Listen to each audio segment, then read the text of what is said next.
नमस्कार। मेरी हिंदी की कक्षा में आपका पुनः स्वागत है। भाषा माधुरी के पाठ 18 बेटी ना का साहस की पिछली वीडियो में मैंने आपको उस पाठ के शब्दार्थ तथा प्रश्नोत्तर आदि सभी अभ्यास कार्य को समझाकर पूरा कराया था। आज की वीडियो में हम इसी पाठ के भाषा अभ्यास पर आधारित सभी कार्य को समझकर पूरा करेंगे। कृपया ध्यान से देखिए। पाठ 18 बेटी ना का साहस। अस्पताल के बिस्तर पर लेटे लेटे वह छत को निहारती और सोचती कि शायद अब वह कभी नृत्य नहीं कर पाएगी।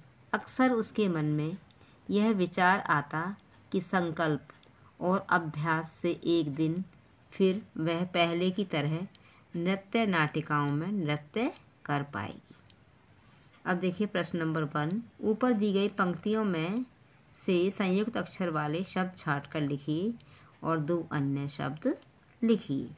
अब देखिए यहाँ पर स्त और ये त्या, आधा क, स, आधा ल, प, इस तरह के संयुक्त अक्षर हैं। हमें इन्हीं पर आधारित शब्द बनाने हैं।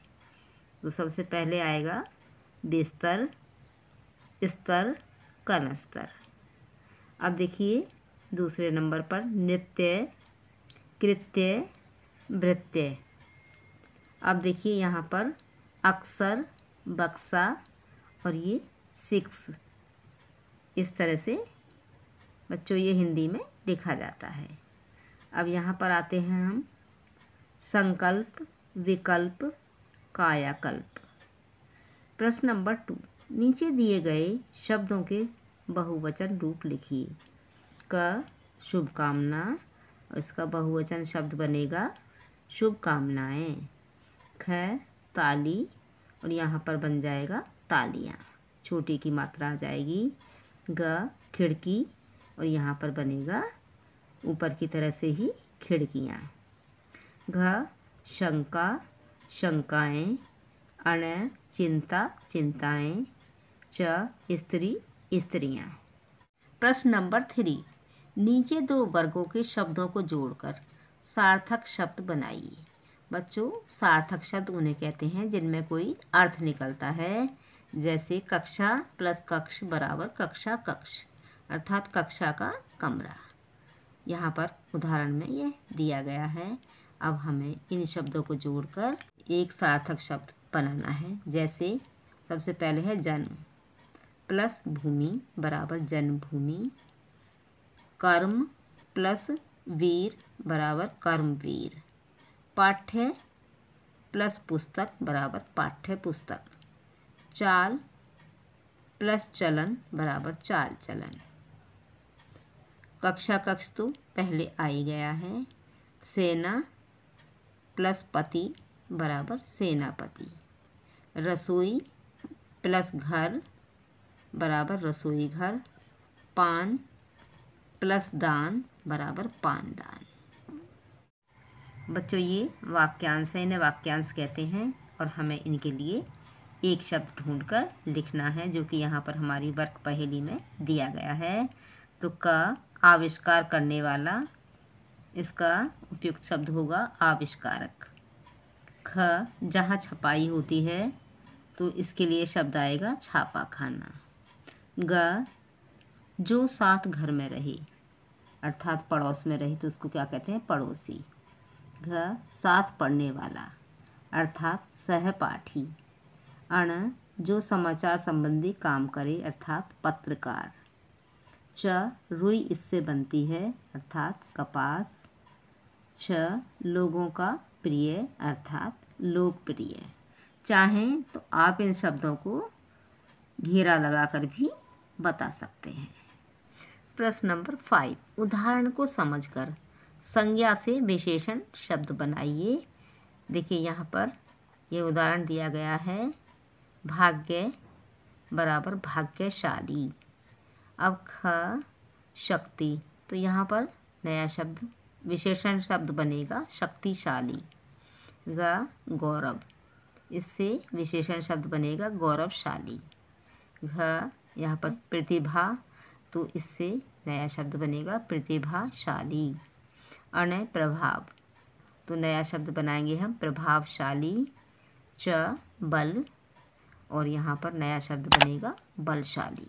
आप देखेंगे कि शाली प्रत्यय लगने से सभी संज्ञा शब्द विशेषण बन गए। और विशेषण किन्हें कहते हैं?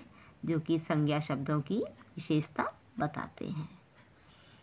प्रश्न नंबर 6, नीचे दिए गए शब्दों का लगभग समान रूप से उच्चारण होता है परंतु दोनों के अर्थ भिन्न होते हैं। ऐसे शब्दों को श्रुति सम भिन्नार्थक शब्दों के नाम से जानते हैं, जैसे क, दिन, दिवस, दीन, गरीब। तो बच्चों यहाँ पर केवल मात्रा का अंतर है, लेकिन इनके अर्थ में काफ़ी परिवर्तन है।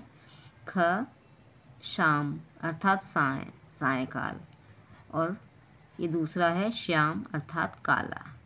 इन शब्दों का वाक्यों में प्रयोग कीजिए। क, गर्मियों में दिन रात से बड़े होते हैं। और देखिए दूसरे दीन शब्द का वाक्य प्रयोग, हमें दीन दुखियों की मदद करनी चाहिए। ख, अब देखिए दूसरा शब्द है शाम, तो हम शाम को खेलते हैं। और दूसरा वाक्य होगा इसका भौरा श्याम अर्थात काले रंग का होता है। प्रश्न नंबर 7, नीचे दी गई स्थितियों के लिए उपयुक्त लोकोक्ति को छांटकर लिखिए। तो बच्चों यहाँ पर कुछ लोकोक्तियाँ दी गई हैं और जिन्हें कि हमें यहाँ पर उपयुक्त जगह लिखना है। क, रवि पिताजी के साथ सब्जी खरीदने बाजार गया। वहाँ उसे एक अंकल मिले और उसे चॉकलेट दी। अब इसके लिए उपयुक्त लोकोक्ति होगी, अंधा क्या चाहे दो आँखें, अर्थात उसे मनचाही चीज़ मिल गई। ख, मुकेश कक्षा में वीडियो गेम खेलता था। कुछ समय बाद सभी बच्चे वीडियो गेम खेलने लगे और पढ़ना भूल गए। तो बच्चों इसके लिए उपयुक्त लोकोक्ति होगी, एक मछली सारे तालाब को गंदा करती है, क्योंकि उसने वीडियो गेम की लत दूसरे बच्चों को भी लगा दी थी। ग, रश्मि को थोड़ा सा कंप्यूटर आता है लेकिन पड़ोस के बाकी बच्चे कंप्यूटर के बारे में कुछ नहीं जानते। तो बच्चों इसके लिए उपयुक्त लोकोक्ति होगी, अंधों में काना राजा। घ, दिनेश और सुहेल बहुत ही शरारती हैं और इसके लिए उपयुक्त लोकोक्ति आएगी, एक ही थाली के चट्टे बट्टे, अर्थात दोनों एक जैसे हैं। प्रश्न नंबर 8, नीचे दी गई लोकोक्ति का वाक्यों में प्रयोग कीजिए। बच्चों यहाँ पर जो लोकोक्तियाँ हैं इनका हमें वाक्यों में प्रयोग करना है जिससे कि इनका अर्थ स्पष्ट हो जाए। क, आसमान से गिरा खजूर पर अटका। अब मैंने इसका अर्थ भी लिखकर बता दिया है, एक मुसीबत से छूटना और दूसरी का आ जाना है। अब इसका वाक्य प्रयोग, रमेश वन में शेर से जान बचाकर जैसे तैसे निकला। आगे चलने पर उसके सामने सांप आ गया। इसे कहते हैं आसमान से गिरा खजूर पर अटका। ख, खोदा पहाड़ निकली चूहिया। बच्चों इसका अर्थ है मेहनत अधिक और लाभ कम। चोर ने रुपयों के लालच में काफ़ी मुश्किल से घर की दीवारों में सेंध लगाई, पर घर के अंदर थोड़े से रुपए मिले, अर्थात खोदा पहाड़ निकली चूहिया। ग, अब पछताए होत क्या जब चिड़िया चुग गई खेत। समय निकलने पर पछताना। अब देखिए इसका वाक्य प्रयोग इस तरह से होगा, विनय ने परीक्षा से पहले ठीक से पढ़ाई नहीं की। पेपर के दिन कुछ याद न होने पर रोने लगा। उचित ही कहा है, अब पछताए क्या होत है जब चिड़िया चुग गई खेत, अर्थात समय निकलने पर पछताने से कोई लाभ नहीं होता।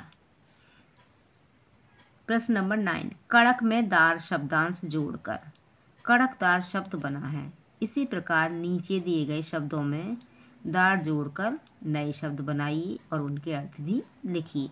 तो बच्चों ये मूल शब्द है, यहाँ पर हमें दार प्रत्यय जोड़ना है और नया शब्द यहाँ पर बनाना है, जो कि मैंने आपको बनाकर बता दिया है और यहाँ पर इसके अर्थ लिखने हैं। ध्यान से देखिए।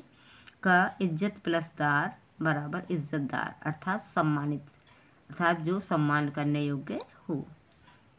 ख, मज़े प्लस दार। अब यहाँ पर नया शब्द बन गया मज़ेदार, अर्थात आनंददायक या आनंद देने वाला। ग, चौकी प्लस दार बराबर चौकीदार, अर्थात रखवाला, जो कि रखवाली करता है। घ चमक प्लस दार बराबर चमकदार, अर्थात चमकीला।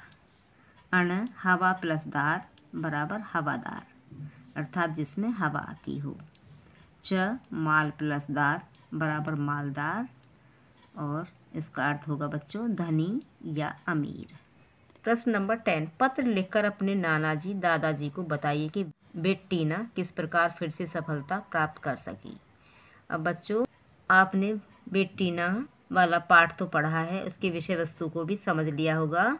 इस पत्र को मैंने शुरू करके बताया है और आप इसे उस कहानी के आधार पर स्वयं पूरा कीजिए। देखिए यहाँ पर पता चाहे तो आप अपना यहाँ का भी लिख सकते हैं, और आदरणीय नाना जी या दादाजी भी लिख सकते हैं। सादर प्रणाम, यहाँ पर सब कुशल पूर्वक हैं और आशा करते हैं कि वहाँ पर आप सब भी सकुशल होंगे। बच्चों, शेष पत्र को आपको स्वयं पूरा करना है। बच्चों, अब इस पाठ का अभ्यास करने आपने ठीक प्रकार समझ लिया होगा। पत्र को आप स्वयं पूरा कीजिए और अगली वीडियो में भाषा माधुरी के इससे अगले पाठ को समझाऊंगी और उसका कार्य पूरा कराऊंगी। धन्यवाद।